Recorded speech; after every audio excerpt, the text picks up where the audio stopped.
Hello, my name is Gellner. I'm an animator and illustrator living in Berlin. Today we're going to talk about character design, or as I understand character design, and letter design, so a little bit of lettering and typography theory. This is a comic called Alter Ego Comic Artist Go to Hell, and it's about me going to hell because I do comics and trying to get out of hell and get a deal. These are 2 pages of a graphic novel project I've been developing for quite some time. It's called Schrottbot and Max, and a couple of pages are exhibited here. This is the same project in another style, in a painted style. And now these are some pictures of mostly animation work I've been doing. I run a small animation and design company in Berlin called Bitteschön TV. And since I understand the art of storytelling within the medium of comic books and within animation quite similar, I want to show you some animation too, because it leads to our common subject today.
Thank you and have a good night. Bye.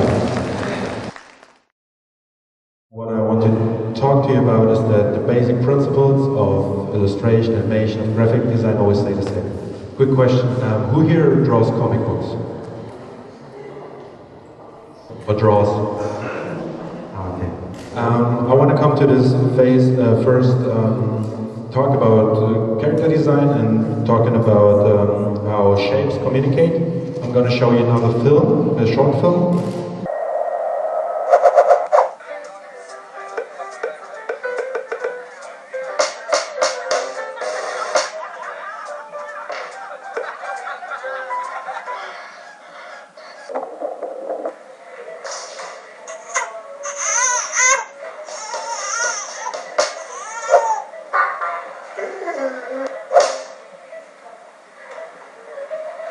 So this is about the love story, of course. You also about a circle and a square, which are 2 basic shapes.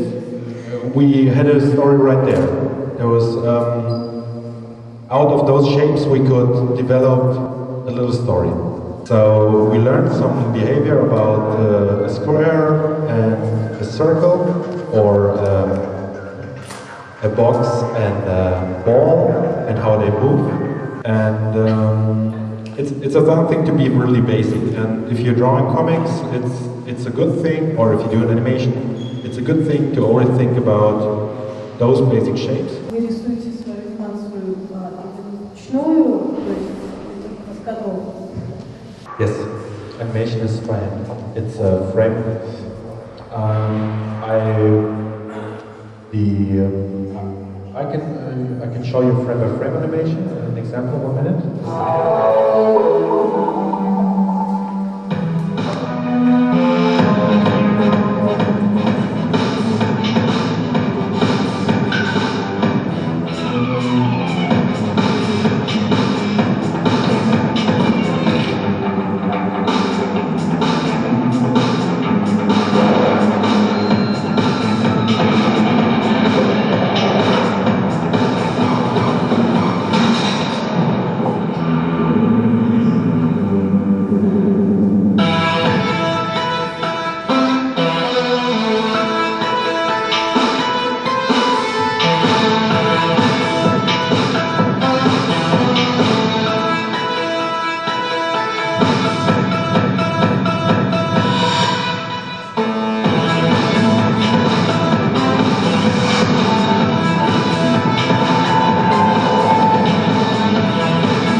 To have a simple line and to have a rather simple character, to have rather realistic proportions, because this movie is about development. If I would have applied a design that was like the comic strip I've showed you before, it wouldn't be so much fun, you know, because if you have a cartoon character, all the changes don't affect you as much. But when this guy, who is rather normal looking, falls, I think you feel the fall a little bit more yourself, and it makes it more effective. Also, this took me 8 weeks of day and night of work, so don't do it too much. I'm gonna show you some comic work actually now. This story is about finding a friend. The TV screen is the head of the robot, and Max can reflect his own face onto the screen of the robot, so he can put something of himself into this machine. So drawing a little boy is not that complicated, but drawing a character that is made of little parts of junk is a little more complicated. Everybody learned the humanoid form. You know how a human works, you know, 2 arms, 2 legs. And I can put all the little detailed things in it. For example, there's a washing machine, there's a microwave, there's all kind of stuff that Max steals or picks up, and he puts it into this robot, but still he can be a character. I'm gonna skip to the typography now. The thing is, in this comic I wanted to show that the robot and the boy's voice are different. So I lettered the typography in different typeface. The boy's voice was a font that we would regularly recognize as comic book font, while you can still read the type of the robot. It's a little bit harder to read, and I wanted to simulate that his voice, it's synthetic chords. It's robot voice, like this gives your character a voice without doing anything on the character himself. I want to ask you about transforming your handwriting into lettering. How do you do it, and is there any rules? I'm very glad that you asked, because I wanted to show you this. I can draw well, but I'm really impatient, especially with lettering. So to help myself, what I would do is I would type the sentence in a computer with a type that has a nice spacing, and either print it out with light blue on a cardboard, and then draw on this type with your characters. Or you can of course do it if you have a Wacom tablet. You can just in Photoshop press T, then do your text, and then press B for the brush, and then you draw the text. Okay, next example. This is for a short film also. So in Russia, it's Cosmonaut. It's about a cosmonaut who is in space and he works for himself, by himself. And this I just want to show you how I come up with my designs. I most of the time do many iterations. In top, you see my references. So I look at the real world. I look at examples of how spacesuits are built. And from those spacesuits, I do my own versions and I play around with the designs. You know, I write down things, I do many shapes there, how it could look. And here, just to make it more interesting, I mixed old Roman Empire design in the spacesuit. This has to do with the story, because it's a really short story and it is about order versus chaos. So to sum it up, the astronaut, he works on a satellite and then he has to sneeze. And the problem is when you sneeze in your spacesuit, you cover your shield.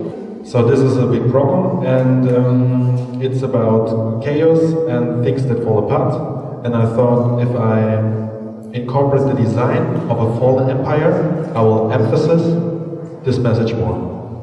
And I'm of the opinion that when you have one main idea and you want to, one story and you want to communicate it fast, you have to put every emphasis of your design into this one idea.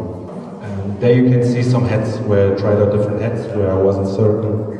Okay, the next is more cartoon project I have been doing. Jack and Jill, anybody knows the little children's rhyme?